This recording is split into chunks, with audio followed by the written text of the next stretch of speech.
जो आपका डायग्राम है उसको आप देख सकते हैं और उस डायग्राम को आप अच्छी तरह से समझते हुए आप तैयारी करें। और अगर कोई डाउट है तो मुझे इसमें एक चीज़ मैं और दिखवाना चाह रहा था। लास्ट ईयर एक क्वेश्चन आया था जैसे difference between autotrophic and heterotrophic nutrition, इसको मैं ले लेता हूँ स्टूडेंट्स। इसी चैप्टर के अंदर हमने ऑटोट्रोपिक और हेटेरो दोनों पढ़ लिया। अब हम फाइनली कभी एक बार बोर्ड में ये क्वेश्चन आया था, difference between autotrophic and heterotrophic nutrition. Difference between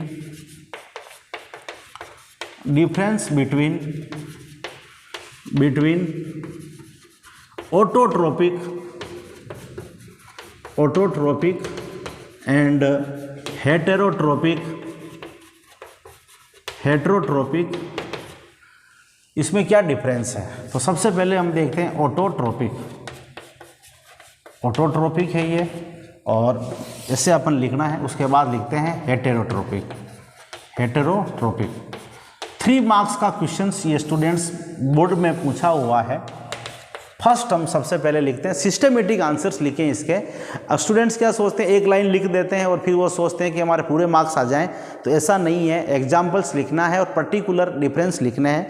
तो इसमें लिखेंगे organism prepare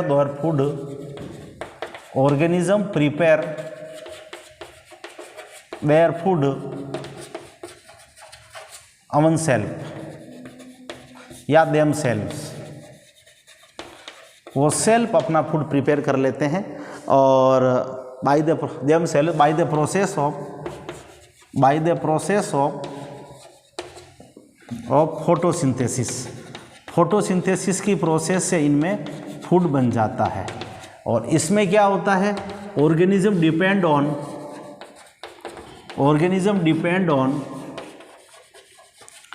on autotroph for their food. तो ऑटोट्रोप्स पे डिपेंड करते हैं हम, ये तो एक मेजर डिफरेंस हो गया। अब ये है डायरेक्टली डिपेंड ऑन सनलाइट।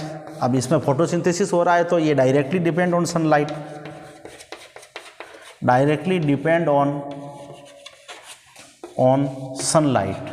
ये सनलाइट पर डिपेंड होते हैं।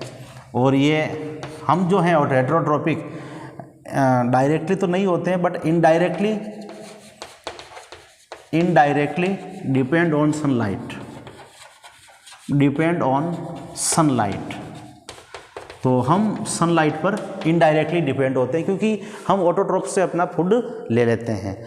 अब है ये कि क्लोरोफिल, इनको क्लोरोफिल की रिक्वायरमेंट होती है क्योंकि फोटोसिंथेसिस में क्लोरोफिल चाहिए। क्लोरोफिल रिक्वायर्ड और क्लोरोफिल नॉट रिक्वायर्ड,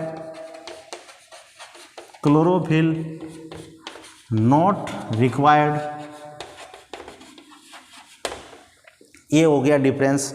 और अब हम देखते हैं ये इनऑर्गेनिक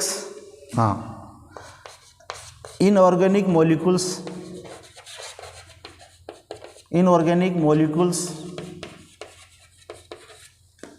जैसे H2O एंड CO2 यूज़, और हम ऑर्गेनिक मॉलिक्यूल्स यूज़ करते हैं। ऑर्गेनिक फूड या ऑर्गेनिक मॉलिक्यूल्स जैसे कि ग्लूकोज यूज़ जो प्लांट ने बनाया है वो। अब हम कह रहे हैं कि इन दोनों में एग्जाम्पल्स क्या क्या हैं। तो ग्रीन प्लांट बैक्टीरिया,